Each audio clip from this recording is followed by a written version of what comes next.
Política em Análise.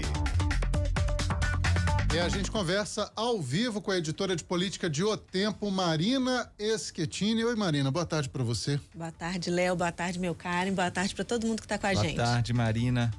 Marina, a gente sabe muito bem das diferenças entre o governo Jair Bolsonaro e um governo de esquerda, como é o governo do presidente eleito Lula.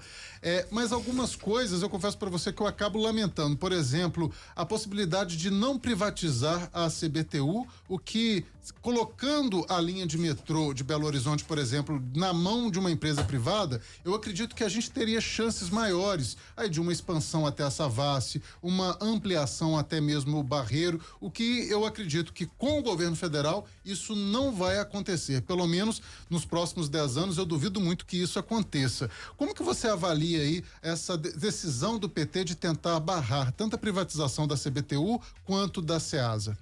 Primeiro, eu acho que a gente precisa entender realmente que existem essas diferenças. A visão do PT, que ele sempre defendeu, que nunca foi segredo, é que você não precisa privatizar, você precisa melhorar as empresas estatais para elas trabalharem mesmo como indutoras do crescimento, do desenvolvimento, para trabalhar a serviço das pessoas, do povo. Já a visão do governo Bolsonaro, o Guedes nunca escondeu também, lembra que ele disse que se pudesse privatizaria até as praias? Pois é. Foi promessa de governo do Bolsonaro, eles falaram até em privatizar e arrecadar R$1 trilhão. Eles não conseguiram fazer isso tudo, não chegará tanto, mas ali, com desinvestimento, com venda de subsidiária das estatais, com a Eletrobras também, eles conseguiram avançar muito nessas privatizações. A gente que acompanha esse lenga-lenga de metrô há tantos anos, né? Há mais de 30 anos. Não acompanha mais de 30 anos não, mas eu sei que já tem mais de 30 anos. Mas que acompanha há uns bons 15, 20 anos, a gente fica realmente assim, ansioso. Até não pela privatização, mas pela melhora mesmo, né? Pela extensão da linha 1, pela criação da linha 2. A gente já chegou a falar até em metrô subterrâneo, né? Justamente. Tem muita coisa que já foi dita, a gente fica muito ansioso para que isso saia.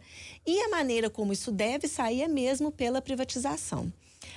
A equipe de transição já pediu ao governo federal que suspenda, o PT já entrou com uma ação na justiça pedindo que suspenda, tem a Ceasa também, mas principalmente o metrô ali a gente está falando agora.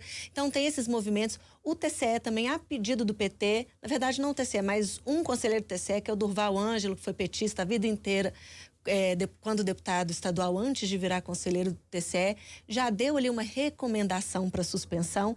Então tá assim a gente nessa incerteza. E como a gente já viu sempre as pessoas prometendo, todos os presidentes que passaram pelo país aí nos últimos anos prometeram dinheiro pro metrô, todos. Então agora a gente vê num leilão marcado que está mais perto de acontecer, dá aquela ansiedade mesmo, ver que ele já está aí já ganhando uma incerteza chegando no ar. Ele está marcado para o dia 22 de dezembro agora o leilão. O governo do estado diz que se não fizer o leilão no dia 22 de dezembro, corre risco de perder o dinheiro, né? Tá previsto lá 3,2 bilhões, parte 400 milhões do governo estadual, o resto do governo federal. O que o governo estadual diz é que, se não usar o dinheiro esse ano, ele vai se perder e voltar para o orçamento geral, para o tesouro. Aí vai ser usado para qualquer coisa, mas não especificamente para o metrô. Algumas pessoas, alguns analistas, o próprio PT, o que eles dizem é que não dá para fazer uma coisa tão no apagar das luzes, uma coisa tão importante, tão relevante com tanto dinheiro. Porque quem vai homologar isso depois é o Lula. Então poderia criar alguma incerteza e tudo. É pressão dos dois lados, é argumento dos dois lados. Vamos ver o que vai acontecer até lá. O que não entra na minha cabeça é o governo do PT querer manter a CBTU como uma estatal, sendo que a gente não tem dinheiro para investir em áreas prioritárias, né? A saúde está uma precariedade, a educação também. Como que eles vão colocar ali investimento de milhões e milhões de reais na CBTU, sendo que já tem um trem que funciona de Contagem a Vilarinho, por exemplo, dando o exemplo de Belo Horizonte. A CBTU tem outras linhas pelo país. Então, claro que o processo tem que ser lícito, tem que fiscalizar realmente, é muito dinheiro, como você diz, no apagar das luzes, mas eu lamento que isso fique assim, porque a gente sabe que se não privatizar agora, pode ficar aí muitos e muitos anos do mesmo jeito que está, sem perspectiva de mudança.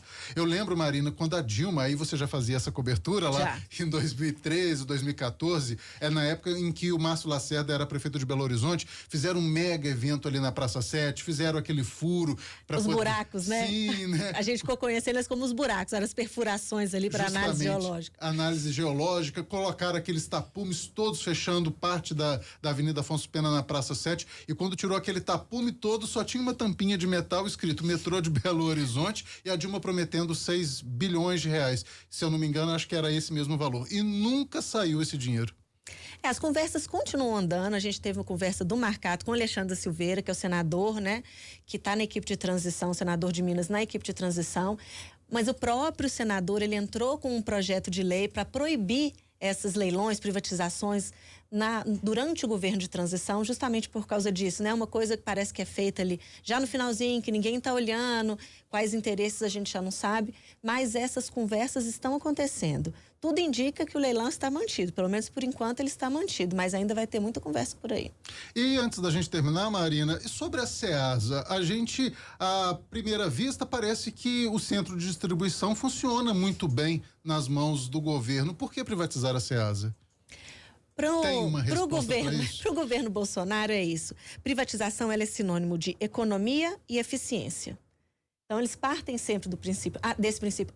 A Ceasa está nos planos do governo federal como um lugar para privatizar também. O leilão está marcado junto com o do metrô para o dia 22. Certo. O que o governo do PT, né, o governo de transição e alguns petistas aqui de Minas também já se movimentaram, o que eles dizem é que a Ceasa ela garante muitos programas sociais.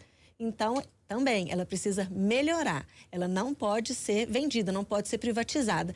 E o argumento deles na ação na justiça é que, inclusive, há uma diferença na avaliação do terreno que prejudicaria o governo, que seria prejudicial para a Ceasa, que estaria subavaliado.